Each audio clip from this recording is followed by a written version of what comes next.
Everyone, I'm Dino Bidala, and welcome to tonight's Dino Bidala Show on Sirius XM Channel 127, Monday, June 28th. Hope you had a good weekend. Perhaps you went to the Trump rally in Ohio. No, I'm sure you didn't. It's the Revenge Against America tour that he's kicked off on Monday. And one of the most remarkable moments was Marjorie Taylor Greene, that one, asked the crowd, who's president? And the crowd responded, Donald Trump. I'm actually jealous of Trumpers at this point. I wish I could live like a child in the world of make-believe. All of them, it's like they're living in Neverland. They're like Peter Pan and Tinkerbell. Facts don't matter. It's whatever you want to believe. That's what you believe. Isn't it remarkable? We're stuck in the real world where fact-checking is important, knowledge, intelligence matters. They just want to believe it, and then they believe it. Next, they're going to tell us Trump will be reinstated by October by Captain Hook, also known as the My Pillow guy.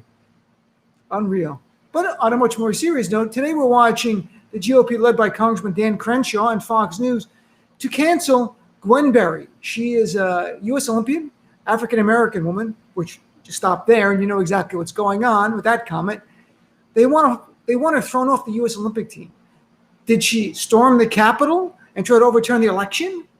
No. She quietly, during the U.S. Olympic trials, where she was on the podium, she got third place for throwing the hammer, turned away when they were doing the national anthem, and then put a shirt on her head that said, activist athlete. And she did this quietly, silently. And by the way, it's not like in the Olympics where they play the national anthem because you're on the podium. No, it's all Americans, so you're not going to play it. They play it every day at 5:25 p.m. She knew that. For some reason, they did it at 5:30 p.m. when she was on the podium, and she believes they did it to taunt her because she's been very outspoken about being an activist and not being happy with the history of this country and the attempts to whitewash it by the right. Well, that was too much for Dan Crenshaw. He was on Fox News today, the congressman from Texas, Ted Cruz and others, but Crenshaw especially called for her to be thrown off the Olympic team.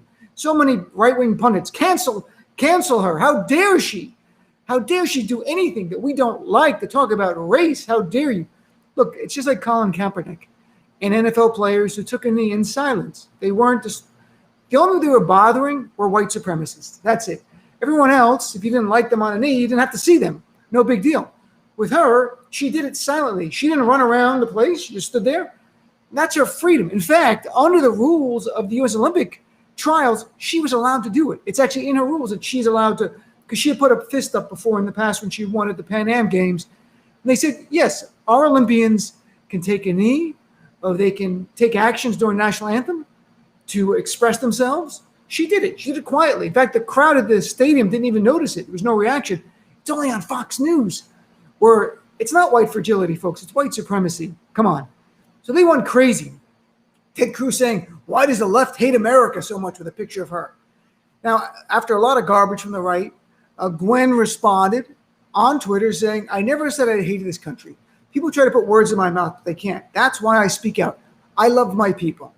She's been very outspoken about systemic racism and really how it manifests in the death of black Americans at 3 times the rate of white Americans when they interact with the police. And that's just one part of systemic racism. There's so much more to it. And of course, Dan Crenshaw blamed, what did he blame for this? Critical race theory. As if black people have to be taught about institutional racism. No, white people need to be taught about it because black people have lived it. They have a real life experience. You have to teach them. It's not because of critical race. No one had to tell Gwen Berry that our criminal justice system is inherently unjust to people of color. She lived it. So we'll talk about that more in my show tonight. It's on Sirius XM channel 127, 6 to 9 p.m. Eastern time. Again, if you don't subscribe to Sirius XM, just go to the website. They're a free trial. Do a free trial. Then call into my show. Be a part of our family. We got so much work to do. If you want progress, stay active. Thanks for tuning into the preview of tonight's Dino Bidala Show.